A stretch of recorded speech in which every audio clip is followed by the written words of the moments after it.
ایاک نعبد، آپ ہی کی ہم عبادت کرتے ہیں، ایاک نستعین، اور آپ ہی سے ہم مدد مانگتے ہیں۔ ایک اشکال یہ ہے کہ یہ جو ہم نے ان سے مطالبہ کیا اصلاً و اصلاً، تو اس دو باتوں پر ادھر سے اعتراضات، اس کا خلاصہ سنیں۔ بھئی آپ کے ہاں جو درس ہے، جو گھنٹے لگتے ہیں، جو ٹائم ٹیبل بنائے، جو سلیبس بنائے، یہ آپ خیر القرون سے ثابت کر رہے ہیں۔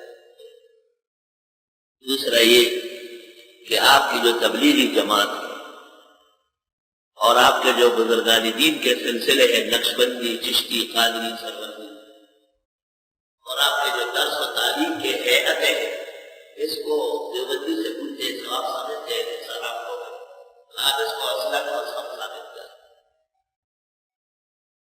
محقق الاثر امام اہل سنت مولانا سرفرازخان مرحوم نے المنہاج الواضح میں فردن فردن اس بات کیا، باقاعدہ اللہ تعالیٰ حضرت کی قبر انوار و برکات سے بھر دے، اور توحید سنت کے مسلک کا جو عمر بھر ایک مسلمان سے سالار کی طرح دفاع فرمایا ہے، اللہ ہمارے حضرت شیخ مرشد کی روح کو معطر و منور بنایا، اور ان جیسے وسیع اور راسخ علم اور حقیقت شناسی ہم جیسے ناکاروں کو بھی عطا فرمایا۔ لیکن ایک آسان جواب بتاتا ہوں، تو جواب یہ ہے کہ یہ ہمارا انتظامی مسئلہ ہے، یہ ہمارا شرعی مسئلہ نہیں ہے۔ چنانچہ اگر کوئی شخص اس کے برعکس نظام بنائے، مثلا دن میں تعلیم نہ دے، رات کو مدرسہ چلائے، تو ہم اس کو بدعت کہتے ہیں، ہم کہتے ہیں ان کو سہولت ہوتی ہے۔ ہمارے ہاں اس ترتیب میں بہت فرق ہے، کئی ترمذی پہلے، کئی مسلم آگے ہیں، کسی مدرسے میں بخاری پہلے، تو ہم نے کسی ایک چیز پر اصرار نہیں کیا ہے، بلکہ ہم نے گنجائش رکھی کہ اسی طرز پر اگر کوئی اور شخص اپنے لیے سہولت چاہے تو اس میں کوئی حرج نہیں۔ اسی طرح ہماری تبلیغ وہ لوگوں کی سہولت کے لیے 6 نمبر بتاتے ہیں، انہوں نے کبھی بھی نہیں کہا ہے کہ 6 نمبر پر تبلیغ یا ہدایت یا نجات موقوف ہے۔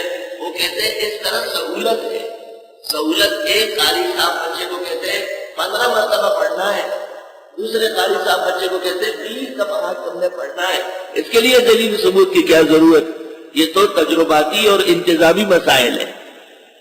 ہم نے جو سلسلہ قادریہ، چشتیہ، سروردیہ وغیرہ بزرگان دین کے تسلیم کیے ہیں، اس سے عمل میں سہولت ہوتی ہے۔ ہم نے کسی موقع پر خود ان بزرگوں نے بھی نہیں کہا کہ معاذ اللہ اس کے بغیر نجات نہیں ہے۔ اگر کسی نے ایسا کہا وہ مبتدی و بدعتی و بے دین ہے، ہرگز اس کا مسئلہ کے دیوبند سے کوئی تعلق نہیں۔ ہم اس شخص کو بھی ہدایت یافتہ کہتے ہیں جو ان سلسلوں میں سے کسی ایک کا بھی پابند نہ ہو، البتہ ان کے بارے میں حسن ظن رکھتا ہو، جو کہ اچھے لوگ، باعمل لوگ، قرب اور طریقت کے لوگ تھے۔ ہم نے سوائے قرآن اور سنت کے کسی راستے کو بھی حتمی جزمی کبھی نہیں کہا ہے۔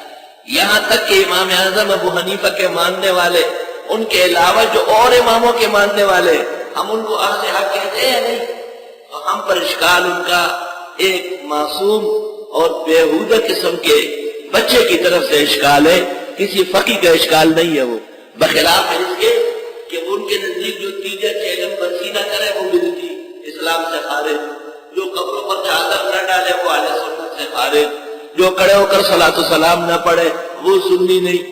تو انہوں نے جو اپنے طرف سے یہ پیراگراف بنایا ہے اور لوگوں کو جہنم کے قریب کرنے کے لیے داؤ پیچ لڑے، اس سے پتہ چلا ہے کہ ان کے اعمال بدعت کے۔ ایاک نعبد و ایاک نستعین، ہم آپ ہی کی عبادت کرتے ہیں اور آپ سے مدد مانگتے ہیں۔